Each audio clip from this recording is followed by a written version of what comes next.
In this video, I'm going to show you how to make pretty fondant petal ruffles for your cakes.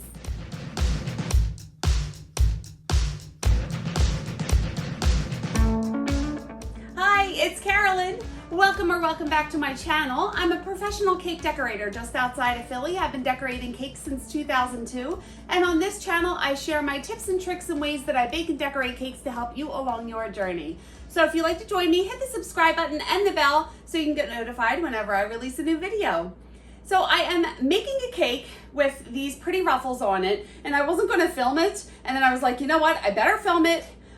Something was telling me to film it because they are so pretty, and I feel like the last time that I posted this, people were asking me how I did it. So I will link everything that I use below in the description in case you want to make ruffles, pretty ruffles like this. And before we get started, I just want to let you know that I did design my first free guide for you guys. It's a birthday cake design blueprint, and it will help you come up with ideas to design your birthday cakes, and I will link that below as well.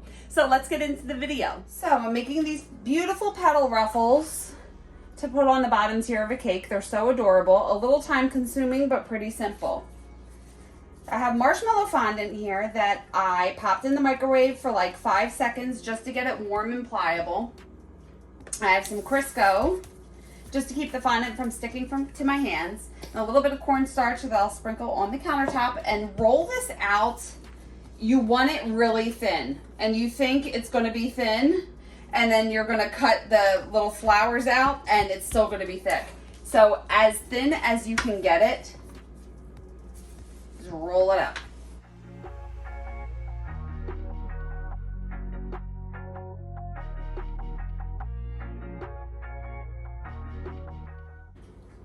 Okay, just so you can see, it is super thin. So you want it as thin as you can get. Now, obviously not so thin that it falls apart and tears, but you want it really thin. I forgot to also mention that, like always, I always mix a little bit of Tylose powder with my fondant when I roll it out. A little bit goes a long way. I just sprinkled maybe 1/4 teaspoon on this much fondant. You knead it together, let it sit. Let it sit for like 10 minutes so the Tylose can start to work its magic and start to stiffen the fondant, and then roll it out. Now I have these little flower cutters. They're rose petal cutters actually, but we're going to use them in a different way here. I can link these below. So what you want to do, we are just going to cut out, first we're just going to cut out a bunch of these flowers. So to cut it out, just press down with your palm. I kind of shake it and turn it, and then wipe the bottom and take it out. And do this however many times to get all of them cut out of the fondant. I like to just wipe the cornstarch and whatever else would be sticking off the bottom before I press it out. That's personal preference. You don't have to do that. It just makes it a little cleaner.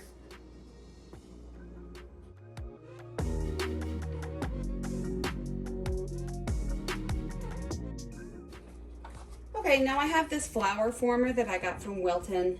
I can link this below as well. And any metal ball tool, I can find something similar and link this below. Everything I use will be linked below. And what I want to do is place one of these on the flower former, and I'm going to put the ball half on the fondant and half on the flower former and just press and go around, and I'm just really just thinning out the edges. And do that for all of them.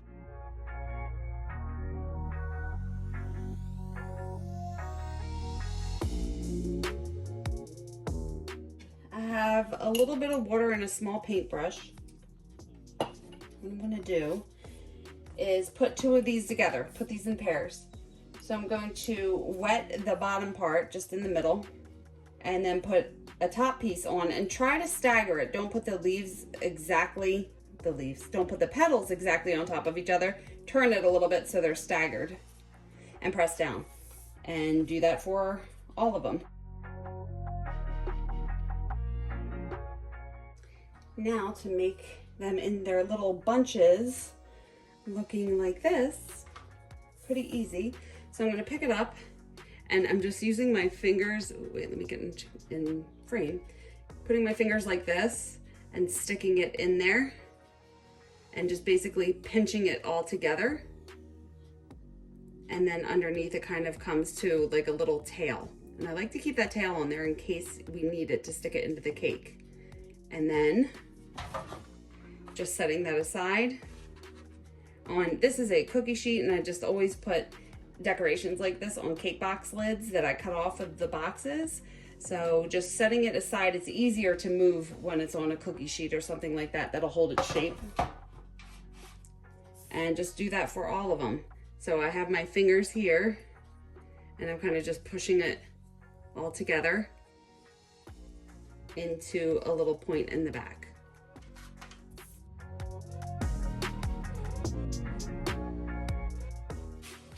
So now you can see that it is a little time consuming. I'm putting these on a 7-inch cake, so I need to make a lot of these. I'm probably gonna do 3 cookie sheets full of them. It's always better to make a little bit more because it's a pain in the butt to have to come back and make them if you find that you're running a little low.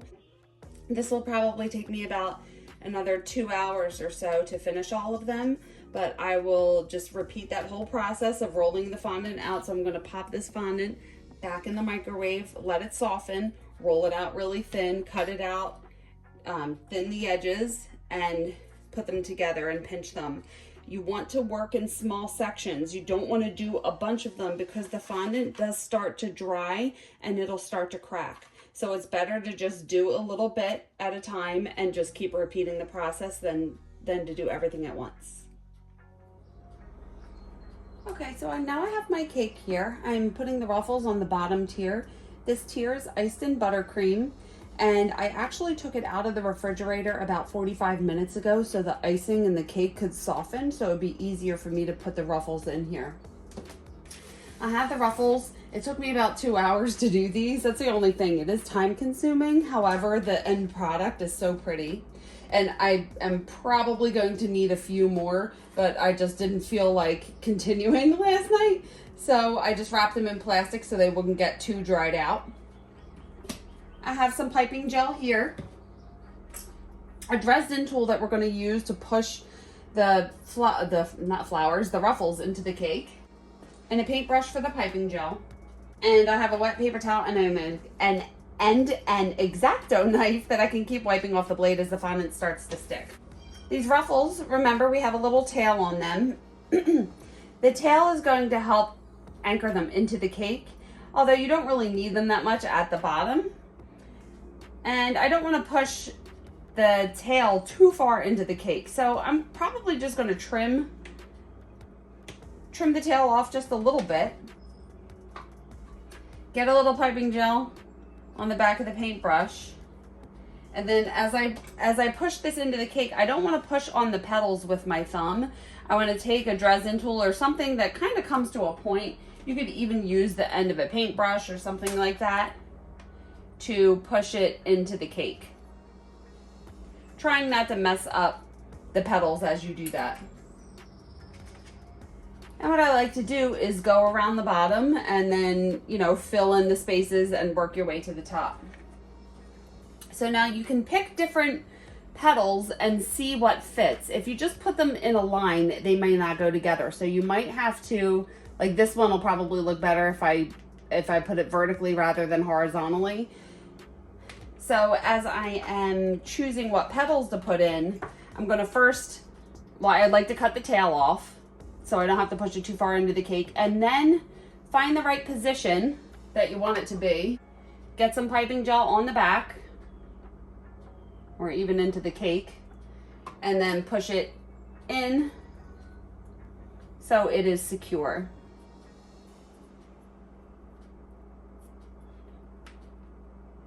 All right, and you want to try not to have open spaces. So again, I'm going to grab one. See that this looks, and I was doing that to the side. I hope you could have seen. Duh, I should get a better angle. So I'm going to keep cutting off the tails. The tails are just there if you need them to anchor them into the cake. That's why I like to make it with them on there. Piping gel on the back, on the cake. Find the correct position and press it in. Trying not to mess up the petals. And you can always use your tool and separate the petals and make them look a little more open. They do get a little distorted as you press them into the cake, and that's okay. And basically just repeating this whole process, finding one that fits, trim the end if you'd like, get the piping gel on the back, on the cake, and press it in. So I think the most important part of this, well, first of all, you want to make sure you're not messing up the petals, and you want to make sure that there are no big open gaps. So I'm going to do this around the whole bottom section. And you don't want to cut too close, because if you cut too much of the tail off, it's going to cut into the petals and then they're going to fall apart. So the tail kind of holds it together. Now this is a 7-inch cake, and I put it on a 12-inch cake board. Usually I put 7-inch tiers on a 10-inch cake board, but the ruffles are going to take up a lot of space. And if I put it on a 10-inch cake board, there would only be a little bit of the board showing, and I wanted a little more. So before you put these ruffles on, you just have to decide how much cake board you want to show. If you want it to be smaller and not have a lot visible, then stick with a smaller cake board. But that's something that you need to plan in advance. Now the icing is getting kind of soft. So these bottom rows, you really don't need piping gel. It's hard to say. Like sometimes I use the piping gel, sometimes I don't. You just kind of see what fits and what looks best where and how to anchor it in. Definitely around the bottom, since it's sitting on the cake board, might not need as much piping gel as when you start to go up the cake. Now this one, see, I cut too far up and this petal is starting to fall off. So you don't want to cut the tails off too much. All right, when you get to the end, you just kind of want to find a piece that fits. Good. So that's one row. I might have enough. Oh, I probably will just not have enough, but that's okay. So now when you start doing the next row, it is kind of important to really look and see what's going to fit, what angle, and then I'm going to keep the tail on, just paint the tail with the piping gel and push it in. And that'll help stick it into the cake so it's not going to fall out.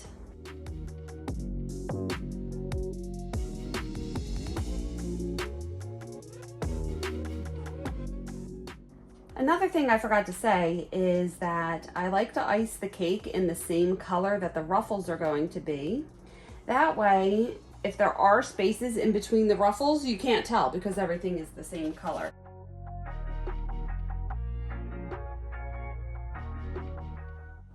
All right, now, so right here, I put a ruffle in and there's a little tiny open space here, and I have some petals that broke off. So what I'm gonna do is just kind of fill that space with the broken petals. There's so much texture going on here that you're not gonna see like little imperfections in the petals. That's another thing that I love about this design. So if you find that there is an open space that is pretty obvious, that's something that you can do. Now I'm getting towards the top of the cake, and this is where it gets a little tricky. So I want to keep the tails on the back, and I'm still painting them with piping gel. But what you want to do is make sure, and if you want to put ruffles all the way up to the top, that's fine. I only want to put them up to the top edge. So what I'm talking about is if you want them all the way up here as a border on the top of the cake, then you don't have to worry about this. But I want to make sure that as I'm putting these in, I'm not distorting this sharp edge that I made earlier. So as I put these near the top, I'm angling them down a little bit instead of pushing them straight in. That way I don't mess up the top, and then we'll get the ruffles around the top. I'm getting so close to the end, and I feel like I'm just gonna have enough, or I might just make it. So here, you can see there's this open space. I want to angle it down and make it fit. So it's like just coming over the top, but not messing anything up. So it really is about just trying to find the pieces that fit the puzzle the best. All right, this one looks like it'll go good here. And just trying to get it in, make it fit without messing up the top. So now this cake has been out of the refrigerator for a little bit, so the icing is soft, and it's more prone to mess up. Find the correct position and angle it down, trying not to mess up the top. It does get a little tricky as you finish it. I feel like I'm gonna have just enough. If the cake gods are on my side, I'm gonna finish this and not have to make any more. All right, petals are falling off on this one. Ooh. Save the petals because we can always fill in spaces. So if petals fall off, that's okay. And there's really no way, like, you just got to kind of mess around with it. Look, I'm angling it down and it finishes at the top so nice. So sometimes I try to find ones that have like a flatter side for the top. That way I can just kind of put it down onto the cake.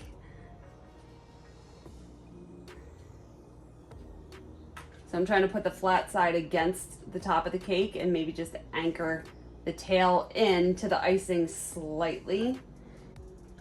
See this one, it's not a lot of space at the top. I'm gonna take my paintbrush and kind of move this one out of the way a little bit to make room for this one so it can sit in there nice and pretty, right?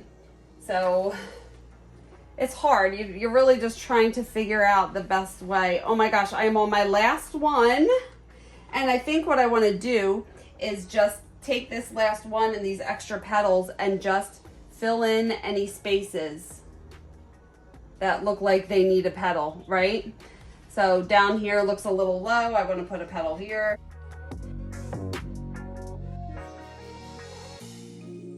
I had the perfect amount. Don't you love when the cake gods are on your side? Now what I want to do is put this back in the refrigerator and let the icing solidify around all those little tails that are in there, and it'll be even more secure, and then I can finish decorating the cake. There is your beautiful ruffle technique on your cake. So here you go. Here is the pretty awesome, beautiful petal ruffles on your cake. I can't believe the cake gods were on my side. I actually found 3 more of those ruffles that I have just in case anything were to happen. But since those take so long to make, I didn't want to just sit there and make extra. Although I do say it's better to have extra, because if I ran out, then I had to start rolling it out again, cut the flowers out, you know, it would have been a pain in the butt. So sometimes the cake gods are just on your side and you don't have to make any extra, which is perfect. Now, this is just one technique of different ruffles that you can do. I have a couple different ruffle videos. Actually, one of the first videos I've ever posted on YouTube was me doing ruffles, and I had extensions, and I was probably about 5 years younger, and I look a lot different.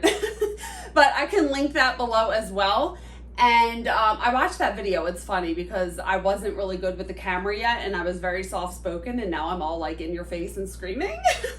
But there's so many different techniques that you could do with ruffles, and I feel like ruffles on cakes are never going to go out of style because they're so pretty and classic, and it just looks good. Now, this was a 7-inch cake. You have to keep in mind the size of the cake that you're doing. I've done this before on a bigger cake, like 10-inch cake, which then I probably would have had to make another whole cookie sheet full of those ruffles.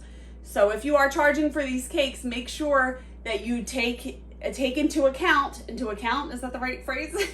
That you take note of how long it is going to take to make all those ruffles and put it in the cake, because I have done ones where it's just 4 to 5 hours just making ruffles for one tier. And this cake is not finished yet. I still have to add the other decorations, but I will keep it in the refrigerator as I refrigerate all of my cakes. Yeah, I just refrigerate all of my cakes, so I'm going to keep it in the refrigerator until I'm ready to finish it. Let me know in the comments any other ruffle techniques, or is there something else, a different kind of ruffle that you want me to show you that I can definitely do. That doesn't sound right. You know what I mean. Just if you want to learn a different ruffle technique that you've seen or whatnot, just let me know in the comments below. So I think that's it for now. If you have any questions or comments about this, leave them below and I will get back to you. And you can follow me on social media. I am on Instagram and Facebook, and I have my website, and I will link all of that below. I have to keep it fresh and do something different. And please watch these videos next and hit the subscribe button and the bell if you haven't already. Please like this video if you liked it and got something out of it. It really helps out my channel.